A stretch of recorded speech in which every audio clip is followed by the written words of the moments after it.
Hi welcome back to my channel. ಎಲ್ಲರಿಗೂ ನಮಸ್ಕಾರ. ಇವತ್ತಿನ ಈ ವಿಡಿಯೋದಲ್ಲಿ ಗರ್ಭಧಾರಣೆಯ ಸಮಯದಲ್ಲಿ ಗರ್ಭಿಣಿಯರು ಹಾಗಲಕಾಯಿಯನ್ನು ತಿನ್ಬೋದಾ ಅಥವಾ ತಿನ್ನಬಾರ್ದಾ, ತಿಂದರೆ ಎಷ್ಟು ಮಟ್ಟದವರೆಗೂ ತಿನ್ನಬೇಕು, ಜಾಸ್ತಿ ತಿಂದರೆ ಏನಾಗುತ್ತೆ ಅಂತ ಸಂಪೂರ್ಣ ಮಾಹಿತಿಯನ್ನು ಈ ವಿಡಿಯೋದಲ್ಲಿ ನಾವು ತಿಳಿದುಕೊಳ್ಳೋಣ ಬನ್ನಿ.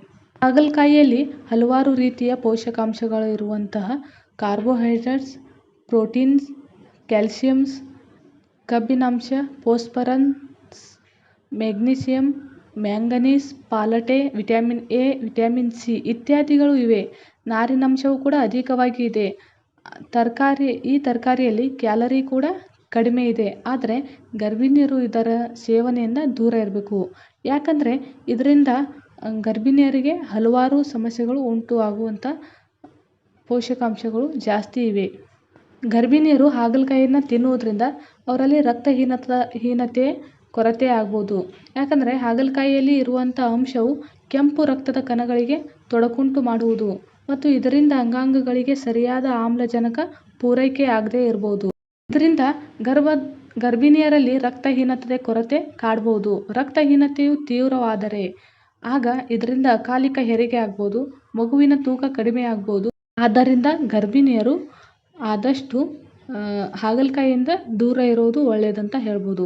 ಈ ಹಾಗಲಕಾಯಿ ವಿಷಕಾರಿ ಅಂತಾನೆ ಹೇಳ್ಬೋದು. ಯಾಕಂದರೆ ಇದರಲ್ಲಿ ಕ್ವಿನೈನ್, ಮೊಮಾರ್ಡಿಕಾ ಮತ್ತು ಗ್ಲೈಕೋಸೈಡ್ಗಳಂತಹ ಅಣುಗಳು ಇದ್ದು ಇವುಗಳು ದೇಹದಲ್ಲಿ ವಿಷವನ್ನು ಉತ್ಪತ್ತಿ ಮಾಡಬಹುದು. ಇದರಿಂದಾಗಿ ಹೊಟ್ಟೆ ನೋವು, ಕಣ್ಣಿನ ಸಮಸ್ಯೆ, ವಾಂತಿ, ನಿಶಕ್ತಿ, ಸ್ನಾಯುಗಳಲ್ಲಿ ಬಳಲಿಕೆ, ವಾಕರಿಕೆ ಇಂತಹ ಸಮಸ್ಯೆಗಳು ಕಂಡುಬರುತ್ತದೆ.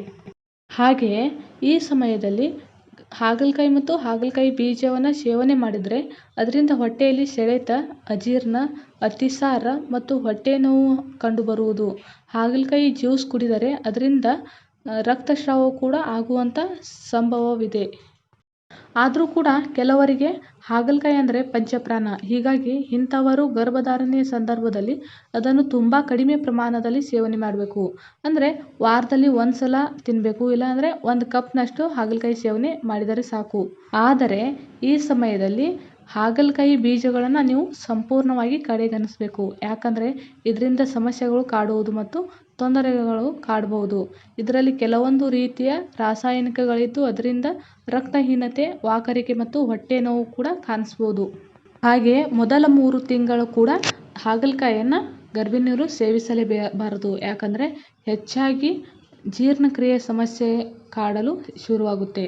ಆದ್ದರಿಂದ ಆದಷ್ಟು ಗರ್ಭಿಣಿಯರು ಹಾಗಲಕಾಯಿ ಕಡೆ ಗಮನವನ್ನು ಹರಿಸಲಿಕ್ಕೆ ಹೋಗಬೇಡಿ. ಆದಷ್ಟು ಕಡಿಮೆ ರೀತಿಯಲ್ಲಿ ಅದನ್ನು ಬಳಕೆ ಮಾಡಿಕೊಳ್ಳಿ. ಇನ್ನಷ್ಟು ಹೆಚ್ಚಿನ ಪ್ರೆಗ್ನೆನ್ಸಿ ಟಿಪ್ಸ್ಗಾಗಿ ಈ ಚಾನಲ್ನ ಸಬ್ಸ್ಕ್ರೈಬ್ ಮಾಡ್ಕೊಳ್ಳಿ. ಹಾಗೆ ವಿಡಿಯೋ ಇಷ್ಟ ಆಗಿದ್ದರೆ ಪ್ಲೀಸ್ ಲೈಕ್ ಮಾಡಿ, ಕಮೆಂಟ್ ಮಾಡೋದನ್ನು ಮರಿಬೇಡಿ. Thanks for watching.